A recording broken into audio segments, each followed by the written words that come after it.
Bismillah ar-Rahman ar-Rahim. I want to pick up where Alison left Sheikh Saleh Kamil's bit.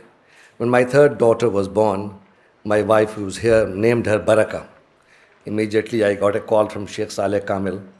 Don't forget to dedicate some royalty to the original Al Baraka group. I said, Sheikh Saleh, I will do that, but you should not forget Ayman, who was the companion of the Prophet, and she was known as the original Lady Baraka. So we settled that we will both contribute to some good causes together. I feel very, very privileged, and I'm very grateful to the Saleh Kamil family for giving me this opportunity to publicly state how much we owe to that great man. Every country, every community, every family reveal their identity by the people they produce, but more importantly, by the people they remember. When we have a sense of history, we do not go down in morality. I've had the great privilege to work with Sheikh Saleh Kamil, and 5 minutes I was telling Akh Abdullah is not a time which I can do justice, but three distinct memories. One, going back to 1994, I was in my younger years in Islamic banking and finance, and there was a conference in Bahrain in which finance ministers of about 30 or so Muslim countries were all assembled. And the conference was, should we create stock markets which are dedicated for Islamic financial instruments and scripts? And I remember one night before visiting Sheikh Saleh Kamil in the Regency Intercontinental in Bahrain, and I said, Sheikh Saleh, this will be a disaster. Because if we create a separate stock market, then the industry will go backward. So we discussed this, and it was very political because at that time, pan-Arab nationalism was at its peak. So Sheikh Saleh Kamil said, okay, so you say these things in the meeting, and I have discussed this with Prince Muhammad Al Faisal and himself, and we will support it. And the support was that, Islam, when it came, it continued with the good practices of the past. All the months of the holy calendar, Ramadan, Shaban, Shawwal, were all part of the Ayyam al-Jahiliyyah, the days pre-Islam. And therefore, it was very important to make sure that we did not go and divide the stock markets. That monumental decision, which was attributable to Sheikh Saleh Kamil's wisdom, and he convinced Prince Muhammad Al Faisal Al Saud to support that, was, in my view, a very distinctive decision which led to Islamic finance getting mainstream relevance, which was talked about that it's an industry which has grown so far.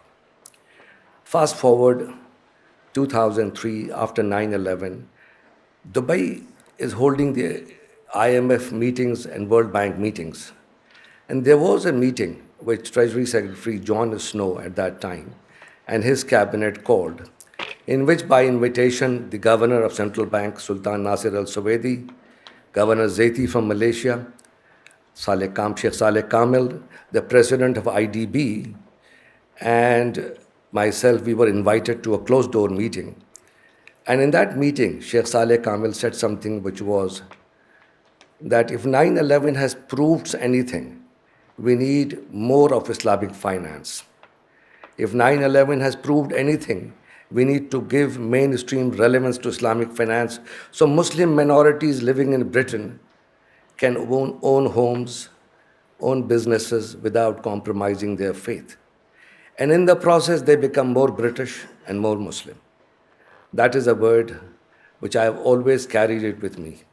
When I was running HSBC Amana and launching home financing, business financing products in UK and in America, we always took Sheikh Saleh Kamil's very futuristic words. And I want to move on to 2012, when I had the great privilege of getting the Royal Award for Islamic Finance.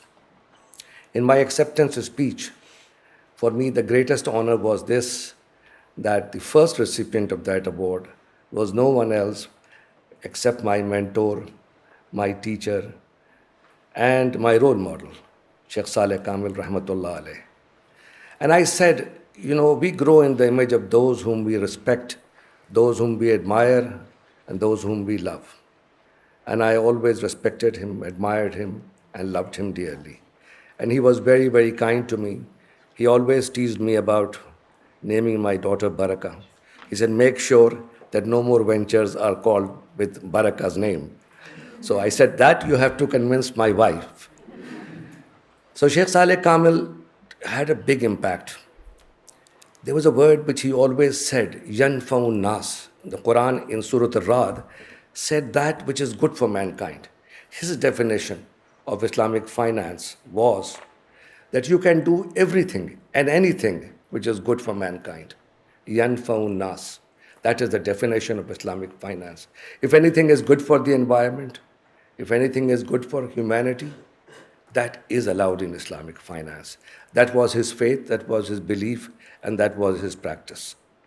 And thank you very much for listening to me. I can continue for the next couple of hours, but I think we have a very important guest who's going to speak after this, and you have all turned up to listen to him and not to me. Thank you very much.